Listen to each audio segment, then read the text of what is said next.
EMPSC कट्टा चॅनलचे latest video सर्वात आधी पाहण्यासाठी चॅनलला सबस्क्राइब करा आणि हा बेल आयकॉन दाबायला विसरू नका। नमस्कार विद्यार्थी मित्रांनो, स्पर्धाग्राम या ऑनलाईन एज्युकेशन प्लॅटफॉर्मवरती आपल्या सर्वांचं मी अवधूत कल्याणे पुन्हा एकदा स्वागत करतो। नुकताच संयुक्त गट ब पूर्व परीक्षा 2021 हा पेपर पूर्ण झाला। आता सगळे निवांत परीक्षेहून आलात तुम्ही। बऱ्याच जणांचे फोन येत आहेत की सर पेपर अवघड होता की सोपा होता। सरळ सरळ एका विधानामध्ये सांगेल की ज्यांनी कुणी रट्टा पॅटर्न फॉलो केलाय, फक्त पाठांतरण पेपर जर करून गेला असाल, फक्त पाठांतरण गोष्टीचं कुठल्या तरी पुस्तक किंवा कुठलं तरी पुस्तक टार्गेट करून किंवा कुठल्या तरी नोट्स टार्गेट करून जर गेला असाल तर 100% म्हणेल मी त्यांच्यासाठी पेपर अवघड होता। परंतु ज्यांनी थोडासा विषयाचा व्यवस्थित अभ्यास केलाय, डिटेलमध्ये अभ्यास केलाय, आपलं जे काही लॉजिकवाला सेन्स असतो पेपरमध्ये तो जागी ठेवून पेपर सोडवलाय व्यवस्थित, तर त्यांच्यासाठी पेपर सोपा होता। ही साधी गोष्ट आहे। चला आज काय बघणार आहेत तर भूगोलाचे जे काही 15 प्रश्न आहेत त्या 15 प्रश्नांचं थोडक्यामध्ये विश्लेषण आणि काय संभाव्य उत्तर असू शकतात त्यांची हा भाग बघणार आहेत। पहिल्या प्रश्नाकडे जाऊयात। पहिला प्रश्न काय विचारलाय? भारतात सर्वाधिक जास्त लांबीचा, भारतातलं विचारलंय, महाराष्ट्रातलं नाही। बऱ्याच जणांनी प्रश्न वाचतानाच गडबड केली आहे। महाराष्ट्र, भारत विचारलंय आपल्याला। भारतातला सर्वात मोठा राष्ट्रीय महामार्ग कुठला आहे? हा जर मार्ग बघितला तर हा नकाशा जर आपल्या समोर येत असेल, हा वाला पोर्शन हा बघा। आता सर्वात मोठा जर महामार्ग बघितला तर कुठला आहे? श्रीनगर ते कन्याकुमारी। कुठला आहे? श्रीनगर ते कन्याकुमारी। हा श्रीनगर ते कन्याकुमारी देशातला सर्वाधिक जास्त लांबीचा महामार्ग आहे। हा जर महामार्ग बघितला अगोदर जुनावाला जर असेल तर हा महामार्ग कुठं होता? यूपी ते कन्याकुमारी वाला, अलाहाबाद ते इथं जर वाराणसी ते कन्याकुमारी, कुठला? वाराणसी ते कन्याकुमारी। परंतु हा महामार्ग नंतर वाराणसी ते दिल्ली, दिल्ली ते अमृतसर, अमृतसर ते श्रीनगर अशी कनेक्ट करत करत एकच नॅशनल हायवे बनवलाय। ह्याला जर बघितला तर अगोदर जुना कुठला होता? जुन्या नंबरिंग नुसार जुना क्रमांक जर बघितला ह्याचा तर NH7 होता। कुठला? NH7 असेल हा। जी काही 2010 मध्ये नवीन नॅशनल हायवेची जी काही नावं देण्याची सिस्टीम आली आहे, नावं देण्याची प्रणाली आली आहे, दक्षिण उत्तर दिशेमधला हायवे आहे तर समक्रमांक दिलाय। नवीन कुठला आलाय? NH44। NH44 ह्याच्यामध्ये मग जर बघितलं NH48 कुठला आहे? ह्याचा उत्तर काय असेल? पर्याय क्रमांक 1 NH4 जो जुना, ज्याला आपण मुंबई चेन्नई म्हणायचो, आता हा NH4 कुठून आलाय? दिल्ली चेन्नई झालाय। मुंबई चेन्नईच्या ऐवजी काय झाला? दिल्ली चेन्नई, आणि नवीन नाव काय आलंय? NH48 असेल। हा जर बघितला जुना NH6, नवीन NH53 हा जर बघितला तर हाजीरा कोलकाता वाला जुना NH6 आहे, नवीन 53 मध्ये येतो। हा महाराष्ट्रातला सर्वाधिक जास्त लांबीचा आहे। पण प्रश्न आपल्याला इथं होता का? नाही। प्रश्न कुठं होता? ह्या पोर्शन वरती होता, NH44 वरती होता। प्रश्न क्रमांक पर्याय क्रमांक 1 उत्तर असेल। त्याच्यानंतर औद्योगिक विभाग आणि औद्योगिक क्षेत्र, साध्या साध्या गोष्टी आहेत। इथं जर बघितलं आपल्याला साधी नावं बघितली तर आपल्याला कळतंय कुठं असेल। जी नावं कळतात आपल्याला, औरंगाबाद कुठं होतं? शेंद्रा असेल। नागपूर कुठे आहे? बुटीबोरीवाल्या एरियामध्ये आहे। विंचूर बघितलं तर नाशिक मध्ये आहे। विंचूरला काय आहे नेमकं? वाईन फॅक्टरीज आहेत। ह्या जर गोष्टी बघितल्या, कोल्हापूर कुठला असेल? हुपरी असेल। मग 3, 4, 1 आणि 2, 3, 4, 1 आणि 2 पर्याय क्रमांक काय असेल? पर्याय क्रमांक 4 बरोबर असायला पाहिजे। त्याच्यानंतर जर पुढे गेलो, हा प्रश्न बऱ्याच जणांना थोडा कन्फ्युजिंग वाटला। औरंगाबाद औद्योगिक शहराची जर बघितली, त्याच्याबद्दल काही स्टेटमेंट्स दिलेत। सुनियोजित आणि हरितपट्टे युक्त स्मार्ट शहर आहे। हे जर बघितलं, बेसिक इनिशियली काय आहे की मुंबई दिल्ली हा इंडस्ट्रियल कॉरिडॉर बनवला चाललाय, आणि हे इंडस्ट्रियल कॉरिडॉर मध्ये 7 अशा इंडस्ट्रियल दृष्ट्या आणि नियोजन दृष्ट्या स्मार्ट सिटी बनवल्या चालल्यात। किती? जवळजवळ 7 सिटी आहेत, आणि ह्या 7 सिटीमध्ये कोण आहे? औरंगाबाद सिटीचा समावेश आहे। हा जर बघितला तर सुनियोजित आणि हरितपट्टे युक्त स्मार्ट सिटी आहे, तर विधान कसं आहे? बरोबर आहे। हे जर बघितलं, हे ऑरिक काय? Aurangabad industrial corridor, Aurangabad industrial corridor त्याचं शॉर्ट फॉर्म आहे ऑरिक। हेही विधान कसं असेल? बरोबर असेल। हा जर भाग बघितला तर इथं जर प्रकल्पाची गुंतवणूक असं कुठंही तुम्हाला दिसणार नाही की 1000 कोटी आहे। वेगवेगळ्या प्रकारच्या कंपन्यात वेगवेगळ्या प्रकारची गुंतवणूक आहे, अशी काही फिक्स गुंतवणूक नाही की 1000, 2000 कोटीची। इथं फिक्स स्टेटमेंट काय असायला पाहिजे होतं? हा जो काही ऑरिक प्रकल्प आहे औरंगाबाद इंडस्ट्रियल कॉरिडॉर, हा 10,000 हेक्टर मध्ये पसरलेला आहे, असं जर काही स्टेटमेंट असतं तर ते बरोबर असतं। पण इथं गुंतवणूक दिली आहे, हे विधान थोडंसं चुकीचं आहे, हे विधान चुकीचं आहे. आणि त्याच्यानंतर मग दिल्ली मुंबई इंडस्ट्रियल कॉरिडॉरचा हा भाग आहे का, तर हो. म्हणजे काय, एक विधान चुकीचं आहे. आपल्याला काय विचारलंय, ठळक वैशिष्ट्ये विचारलेत. कुठली विधानं बरोबर आहेत, अचूक पर्याय निवडा. मग अ, ब आणि ड बरोबर. काय, अ, ब आणि ड. पर्याय क्रमांक काय असेल, 4 बरोबर असेल ह्याचा.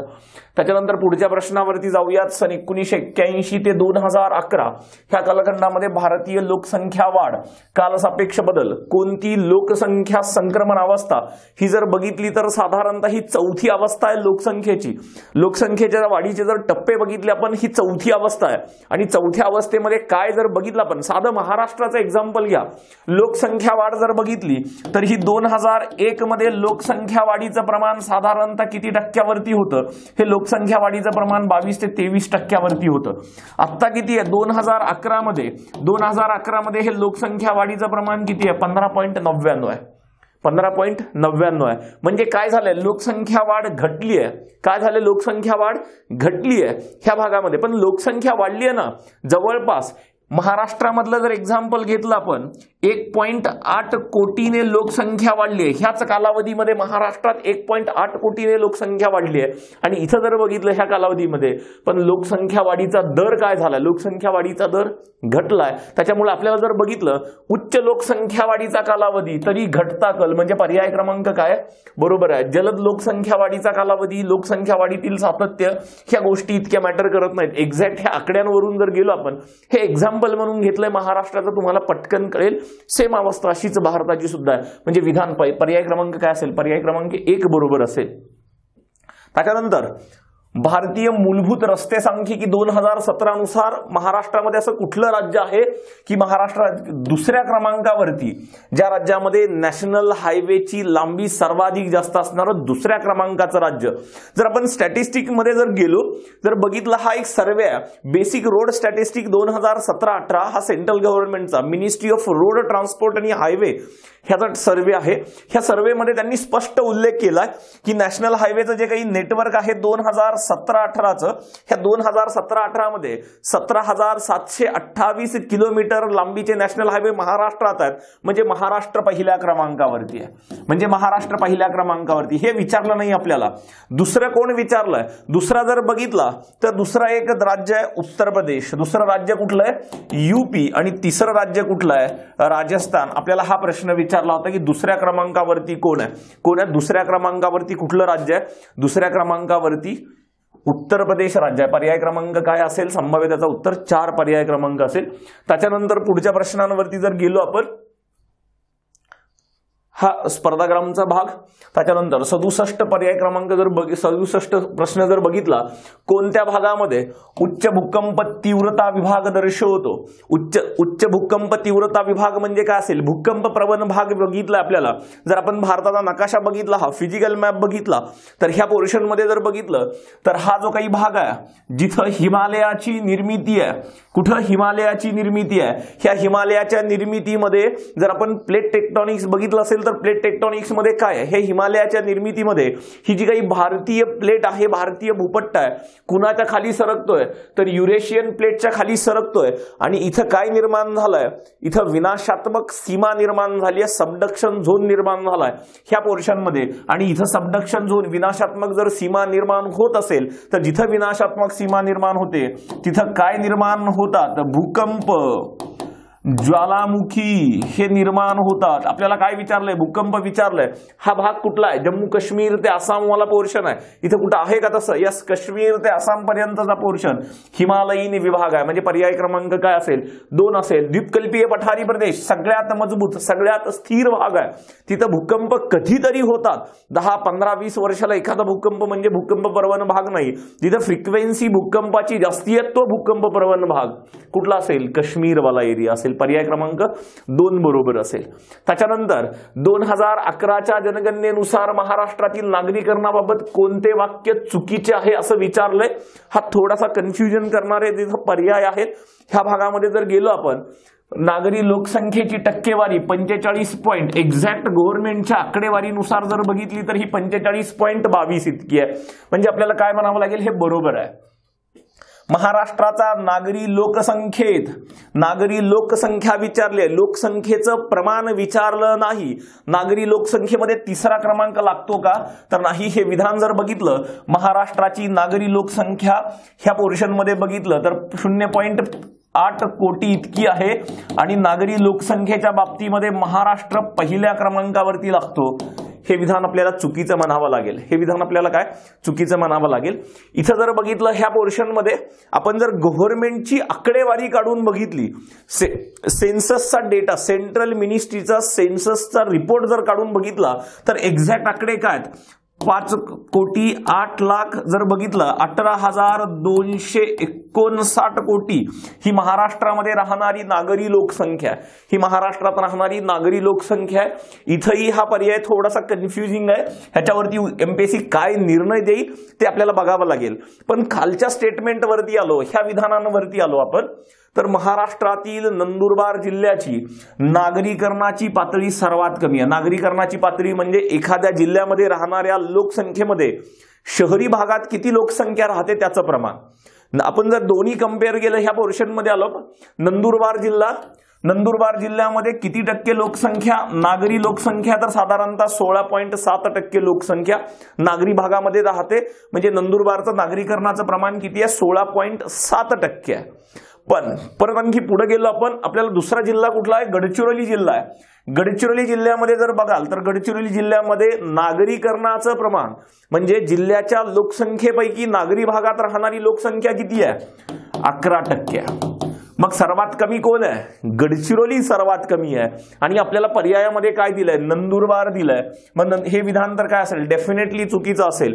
पण हा पर्याय जर बघितला, ऍक्च्युली आपल्याला तर हे दोन विधान तर डेफिनेटली माहिती आहेत, हे चुकीचे आहेत.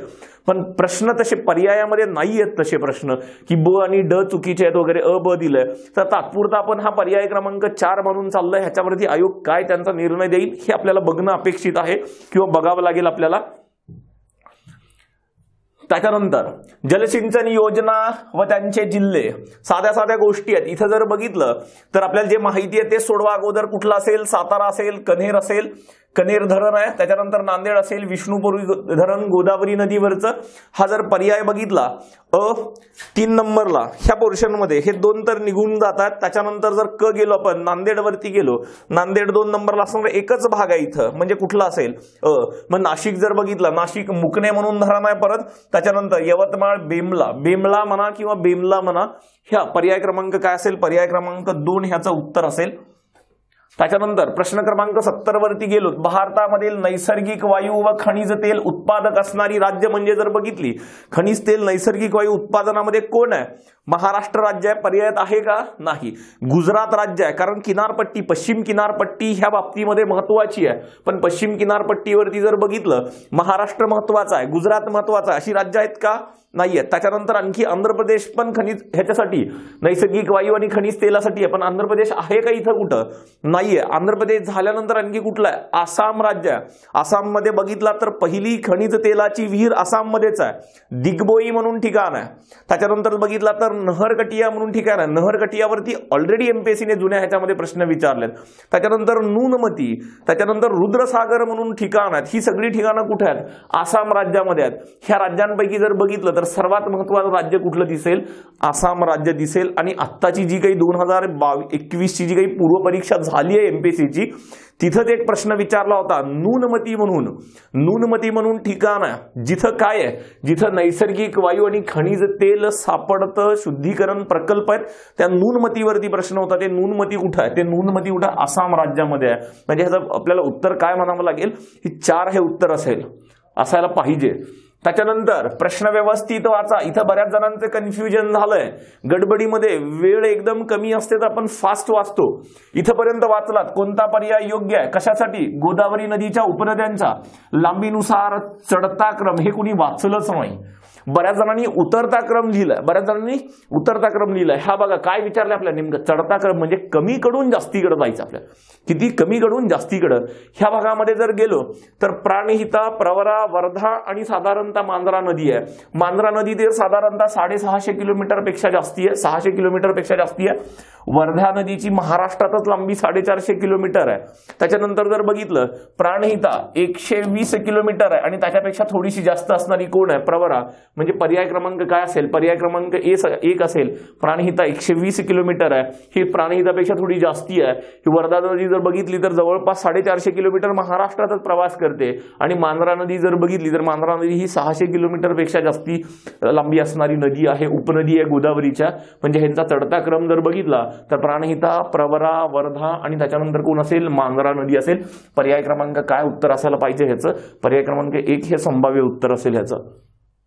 त्याच्यानंतर हा थोडासा वेगळा प्रश्न होता, थोडासा आउट ऑफ झोन म्हणता येईल हा प्रश्न, की थोडासा सॉइल क्लासिफिकेशन वरती होता. सॉइल क्लासिफिकेशन, मृदा निर्मितीवरती आधारित महाराष्ट्राच्या मृदा वर्गीकरणाचा सखोल आणि शास्त्रीय अभ्यास खालीलपैकी कुणी केला. तर हा भाग बघितला तर थोडा, आणि इयर मेन्शन केले त्यांनी, स्पेसिफिक इयर मेन्शन केले. इयर मेन्शन जर ह्या वर्षी जर काय घटना बघितली तर हे डॉक्टर डॉकिचेव म्हणून US शास्त्रज्ञ आहेत, US जे काही मृदा संशोधनावरती अभ्यास करणारे शास्त्रज्ञ आहेत, त्यांनी पहिल्यांदा सायंटिफिकरित्या मृदा क्लासिफिकेशन म्हणजे सॉइल क्लासिफिकेशन वरती अभ्यास केला आणि ते क्लासिफिकेशन बऱ्यापैकी मान्य करण्यात आलं. आणि ही घटना कधीची 1938ची आहे. त्याच्यामुळं ह्या जर गोष्टीमध्ये, ह्या सगळ्यांच्या बाबतीमध्ये जर गोष्ट बघितली तर कुणाचं नाव सुरुवातीला येतं ह्या प्रश्नांच्या बाबतीत, तर डॉक्टर डॉकिचेव म्हणून आहेत, ह्यांनी हे सॉइल क्लासिफिकेशन केले असं हे संभाव्य उत्तर असायला पाहिजे. याचं आयोग काय निर्णय देते बघूयात. त्याला पुरावा म्हणून हा एक सॉइल क्लासिफिकेशनचा एक सर्वे आहे.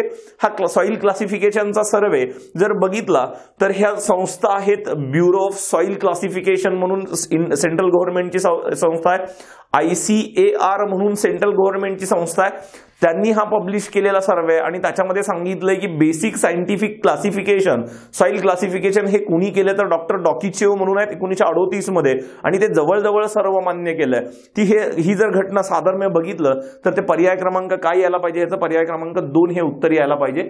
त्याच्यानंतर थोडा सोपा प्रश्न होता, महाराष्ट्रातील कोकण प्रदेशामध्ये मध्य कोकणामध्ये कुठल्या कुठल्या खाड्यात, मध्य कोकणामध्ये म्हणजे कुठला भाग असेल, साधारणतः रत्नागिरीवाला भाग असेल. कुठला रत्नागिरीवाला जर भाग बघितला, रायगड थोडासा आणि रत्नागिरीचा भाग. मग इथे जर आपण इलिमिनेशन वरती जर गेलो, देवगड, आचरा, सिंधुदुर्ग इलिमिनेट. धरमतर खाडी, तेरेखोल कुठं असेल, इलिमिनेट. तेरेखोल खाडी कुठं असेल, सिंधुदुर्गवाला भाग सगळ्यात दक्षिणेकडे, इलिमिनेट. इथं जरी बघितली डहाणू, वसई हे उत्तर कोकणामध्ये असेल, हे कुठं असेल, उत्तर कोकणामध्ये असेल. म्हणजे पर्याय क्रमांक राहतोय कुठला, पर्याय क्रमांक राहतोय 2. राजापूर, बानकोट, केळशी ह्या खाड्या राहतात. पर्याय क्रमांक काय असायला पाहिजे, याचं उत्तर 2 असायला पाहिजे. त्याच्यानंतर परत सोपा प्रश्न, लक्षद्वीप आणि मिनी काय ही जी काही बेटं आहेत, ही बेटं मी मगाशी तुम्हाला इनिशियल लेवलला सांगितलं, बऱ्याच जणांचे हे उत्तर चुकलेत. का तर तुम्ही कधीतरी कुठेतरी वाचलं होतं, त्याला काही रिव्हिजन नाही, काहीच नाही. तुम्ही काय उत्तर लिहिलंय, बऱ्याच जणांनी उत्तर लिहिलंय काय की 9 डिग्री वगैरे काय वगैरे बघितलं तर, पण हे जर काय असेल 8 डिग्री वगैरे, बऱ्याच जणांनी उत्तर काय लिहिलंय 8 डिग्री. पण 8 डिग्री चॅनल काय, 8 डिग्री चॅनल हे मालदीव आणि कुणामध्ये, लक्षद्वीपमध्ये. मालदीव लक्षद्वीप पासून वेगळा होतो कुणामुळे, 8 डिग्रीमुळं. आपल्याला काय विचारलं ते विचारलं का नाही, लक्षद्वीप आणि मिनी काय बेट. मग 8 डिग्रीच्या वर कोण असेल, 9 डिग्री. पण उत्तर काय असायला पाहिजे ह्याचं, 9 डिग्री चॅनल उत्तर असायला पाहिजे, पर्याय क्रमांक 2. त्याच्यानंतर परत GT त्रिवार्था यांच्या हवामान वर्गीकरणानुसार पश्चिम किनारी मैदानी प्रदेश, पश्चिम किनारपट्टी, सरळ सरळ पश्चिम किनारपट्टीचा भाग आणि त्याच्यानंतर त्रिपुरा राज्य, ह्या राज्यांमध्ये जर बघितलं तर खालीलपैकी कोणत्या प्रकारचं हवामान आहे. पश्चिम किनारपट्टी जर बघितली, हा वाला पोर्शन बघितला तर आपल्या डोक्यात यायला पाहिजे काय असायला पाहिजे, उष्णकटिबंधीय. काय असायला पाहिजे, उष्णकटिबंधीय प्रदेश असायला पाहिजे, उष्णकटिबंधीय प्रदेश. दुसरं काय विचारलंय, त्रिपुरा पण घेतलंय. हा वाला पोर्शन व्यवस्थित बघा, हा वाला पोर्शन बघा, हा वाला भाग बघा, पश्चिम किनारपट्टी मैदानी प्रदेश आणि त्रिपुरावाला जर भाग बघितला तर इथं जर बघितलं, ह्या पोर्शन मधून आपलं कर्कवृत्त चाललंय, कर्कवृत्ताच्या जवळचा भाग आहे, कर्कवृत्ताच्या आणि विषुवृत्ताच्या मधला भाग आहे हा तर भाग कर्कवृत्ताच्या एकदम जवळचा आहे. तर तो कसा असायला पाहिजे, उष्णकटिबंधीय असायला पाहिजे. म्हणजे हा पर्याय जातो आपला. इथं जर बघितलं ह्या भागामध्ये पश्चिम किनारपट्टीवरती किंवा त्रिपुरामध्ये प्रचंड मोठ्या प्रमाणात पाऊस पडतो, किमान 200 सेंटीमीटर पेक्षा जास्ती पाऊस पडतो. शुष्क हवामान असेल का, म्हणजे हाही पर्याय गेला. पर्वतीय आर्द्र हवामान येण्याचं काही कारण नाही, कारण किनारपट्टीवरील मैदानी भाग असंच पर्यायामध्ये प्रश्नांमध्ये दिलंय. काय दिलंय? मैदानी भाग. म्हणजे तुम्हाला माहिती असावं प्रत्येक गोष्ट. मी मगाशी सांगितलं, ज्यांनी लॉजिक थोडंसं लावून पेपर सोडवलाय त्याच्यामध्ये, इथं जर बघितलं पर्वतीय असण्याचं काही कारण नाही, कारण इथं जर बघितलं किनारपट्टीवरील मैदानी भाग म्हणलाय. मैदानी भाग प्रश्नात दिले तर आपण पर्यायामध्ये पर्वतीय कसं मानणार? हे जर इलिमिनेशन मध्ये गेले, हा इलिमिनेशन मध्ये गेला, हा गेला, तर राहिलं काय? उष्णकटिबंधीय पावसाळी मान्सून हवामान. पर्याय क्रमांक काय असू शकतो? 3. काय असेल? एम. ए कशासाठी वापरला जातो? उष्णकटिबंधीय. M for monsoon type climate. M for monsoon type climate म्हणजे एम वाला पोर्शन हा आहे. तर हा काय बघितलं तर काय? उष्णकटिबंधीय पावसाळी मान्सून हवामान असेल. काय असेल? एम भाग. ज्यांनी त्रिवार्ताचं भारताचं सोडा, ज्यांनी त्रिवार्ताचं महाराष्ट्राचं हवामान वर्गीकरण, त्यांना माहिती आहे कोकण किनारपट्टी सह्याद्रीची पश्चिम बाजू कशामध्ये येते? एएम मध्ये येते. एएम मध्ये येते. तर एएम कुठला भाग असायला पाहिजे? उष्णकटिबंधीय पावसाळी मान्सून हवामान हा भाग असायला म्हणजे पर्याय क्रमांक काय? चला पुढचा प्रश्न घेऊयात. महाराष्ट्रात नैऋत्य मोसमी वाऱ्यांपासून मिळणाऱ्या पावसाची टक्केवारी खालीलपैकी किती आहे हे विचारलंय. इथं जर बघितलं तर हा दिसायला प्रश्न खूप साधा आहे. आपल्याला माहिती आहे महाराष्ट्रामध्ये जर बघितलं तर नैऋत्य मोसमी वाऱ्यांपासून आपल्याला किती टक्के पाऊस पडतोय? 85% पाऊस मिळतोय. आणि जे काही ईशान्य मोसमी वारे आहेत, या ईशान्य मोसमी वाऱ्यांपासून किती टक्के पाऊस मिळतोय? 15% पाऊस मिळतोय. बऱ्याच जणांनी हे प्रश्न जर बघितला तर प्रश्न खूप साधा होता. ह्याचं उत्तर जर संभाव्य उत्तर जर बघितलं, ह्या मराठी मधल्या ट्रान्सलेशन नुसार जर उत्तर बघितलं तर पर्याय क्रमांक 3 हे उत्तर असायला पाहिजे. परंतु इथे एक छोटीशी गडबड झाल्यासारखी दिसते.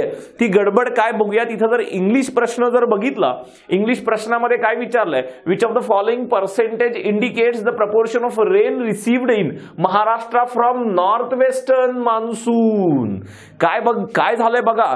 नॉर्थ वेस्टर्न मान्सून म्हणलंय. आपल्याकडे 2 भाग आहेत, मान्सूनचे 2 भाग आहेत. एक काय म्हणतो आपण? नैऋत्य मोसमी वारे. काय म्हणतो आपण त्याला? नैऋत्य मोसमी वारे. हा कुठला आहे? साऊथ वेस्ट वाला आहे. हा कुठला आहे? साऊथ वेस्ट वाला पोर्शन आहे. आणि दुसरा कुठला आहे? ईशान्य मोसमी वारे. ईशान्य मोसमी वारे जर बघितले तर ते कुठले आहेत? नॉर्थ ईस्ट आहेत. South west, north east. पण प्रश्नांमध्ये बघा, इंग्लिश व्हर्जन मध्ये बघा प्रश्न जरा. नॉर्थ वेस्ट मान्सून आहे. नॉर्थ वेस्ट मान्सून कसला असेल? नॉर्थ वेस्ट मान्सून कसा असेल? हा असं मला वाटतं ही थोडीशी गडबड झाली आहे. आणि ह्याच्यावरती आता आयोग जो काही निर्णय देईल, कारण जनरली काय कन्सिडर केलं जातं आयोगाच्या नियमानुसार, मराठी प्रश्न आणि त्याचं इंग्लिश व्हर्जनमध्ये कुठलं व्हर्जन करेक्ट कन्सिडर केलं जाईल तर इंग्लिश व्हर्जन करेक्ट कन्सिडर केलं जाईल. आणि इंग्लिश व्हर्जनमध्ये नेमकी काय गडबड झाली आहे? नॉर्थ वेस्टर्न मान्सून म्हणलंय. नॉर्थ वेस्टर्न मान्सून आपल्याकडे असा कुठला मान्सून नाहीये. त्याच्यामुळे आयोग जो काही आता निर्णय देईल ते डिपेंड आयोगाच्या निर्णयावरती. पण ज्यांनी मराठीत सोडवलंय त्यांच्यासाठी काय असेल? 85%. आयोग आता देणाऱ्या की किंवा सेकंड की नुसार काय देईल हे थोडंसं बघणं आहे.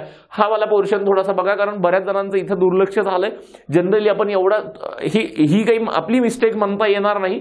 जनरली हा प्रश्न बघितला तर आपण मराठीमध्ये बघतो. मराठीमध्ये नैऋत्य मोसमी वारे 85% लिहून मोकळे होते. आपण ह्या पोर्शनमध्ये येत नाहीत कधी. काय ह्या पोर्शनमध्ये येत नाहीत. पण नेमकी इथं ही थोडीशी गडबड झालेली दिसते. जो काही निर्णय असेल तो आयोगाचा असेल. पण मराठी जर प्रश्न बघितला, मराठी ट्रान्सलेशन मध्ये तर उत्तर काय असायला पाहिजे? 85% असायला पाहिजे. पण आता इंग्लिश वरती काय होतंय? North west monsoon. ह्याचं काही नॉर्थ वेस्ट मान्सूनचा काही पर्याय लिहिता येणार नाही. नॉर्थ वेस्ट मान्सूनचा काय पर्याय लिहिता येणार नाही, कारण 2च प्रकारचे मान्सून आहेत, एक साऊथ वेस्ट आणि नॉर्थ ईस्ट. ह्यांना नेमकं काय म्हणायचं होतं ते काही कळलं नाही. जे काही निर्णय असेल तो आयोगाचा असेल. ठीक आहे, उत्तरं होती. आणि थोडासा हा भाग परत स्पर्धाग्रामचा हा जर भाग बघितला, मी एक गोष्ट शेवटी जाता जाता सांगेन की आयोगाच्या बऱ्याच जणांचं लॉजिक होतं की राज्यसेवेचा पेपर सोपा आहे, फॅक्च्युअल आहे, तसाच पेपर कंबाईनचा पण असेल. असे कुठलीही गृहीतकं अज्यूम करू नका अभ्यास करताना कृपया. कारण मागच्या वर्षाचाही कंबाईनचा पेपर बघा, या वर्षाचाही कंबाईनचा पेपर बघा. आयोग कंबाईनच्या परीक्षेमध्ये एकदम क्वालिटी प्रश्न विचारतोय. ज्या लोकांनी फक्त पाठांतरणाची अभ्यासाची पद्धत अवलंबली असेल तर कृपया ती पद्धत सोडा, कारण पाठांतरणामुळे पेपर काय होते, अवघड होते हा पेपर. इतरही भूगोल सोडून इतरही सब्जेक्टचे जर प्रश्न बघितले तर खरंच काही क्वालिटी प्रश्न होते, जिथं तुमच्या लॉजिकची, तुमच्या अभ्यासाच्या डेप्थची कस लागत होती असे काही प्रश्न होते. ज्यांचं लॉजिक, ज्यांचा अभ्यास थोडासा डीपमध्ये आहे त्यांच्यासाठी ते प्रश्न सुटलेत, पेपर सोपा होता. पण बऱ्याच जणांचा ज्यांचा फॅक्च्युअल रट्टा पॅटर्न होता त्यांच्यासाठी मात्र थोडासा पेपर अवघड म्हणावा लागेल. त्याच्यामुळे ही गोष्ट आत्ताच ओळखा, कारण येणाऱ्या ज्या काही आगामी काळातल्या काही परीक्षा आहेत त्यांच्यामध्येही जर असेच पेपर राहिले तर आपल्यासाठी थोडीशी अडचण निर्माण होऊ शकते. कुणासाठी, ज्यांचा रट्टा पॅटर्न आहे अभ्यासाचा त्यांच्यासाठी, त्यांनी थोडीशी अभ्यासाची पद्धत बदला खरीच. कुठल्या गोष्टी चुकल्यात, काय चुकलंय, कशामुळे चुकलंय, ह्या गोष्टींचं अनालिसिस करा आणि लगेच नेक्स्ट दुसऱ्या मुवमेंट पासून अभ्यासाला लागा. कारण आणखी येणाऱ्या काळामध्ये आणखी काही बऱ्याच परीक्षा आहेत, त्याही परीक्षा आपल्याला टार्गेट्स करायच्यात. ह्या गोष्टीचं भान ठेवा. विनाकारण एवढे स्कोर आले, तेवढे स्कोर आले ह्याच्यावरती चर्चा करण्यामध्ये वेळ वाया घालवू नका. ठीक आहे, चला, हा होता सगळ्या संभाव्य प्रश्नांचा भाग. ह्याच्यामध्ये काही एखादे 2 चेंजेस असण्याची शक्यता असू शकते ह्याच्यामध्ये. तर बऱ्यापैकी आपण जेवढ्या काही बेसिक गोष्टींना, ज्या काही टेक्निकल गोष्टी आहेत त्या टेक्निकल गोष्टींना जिथं जिथं आपल्याला काही गव्हर्नमेंट सोर्सेसचे जे काही सपोर्ट देता आलेत ते सपोर्ट सगळे मी दाखवले तुम्हाला इथं, की कुठला डेटा आहे, कुठल्या माहिती आहेत वगैरे. चला, हा असेल सगळा संभाव्यवाला भाग असेल. पुढच्या व्हिडिओमध्ये परत नवीन टॉपिकसह भेटूयात. इथं थांबूयात. धन्यवाद.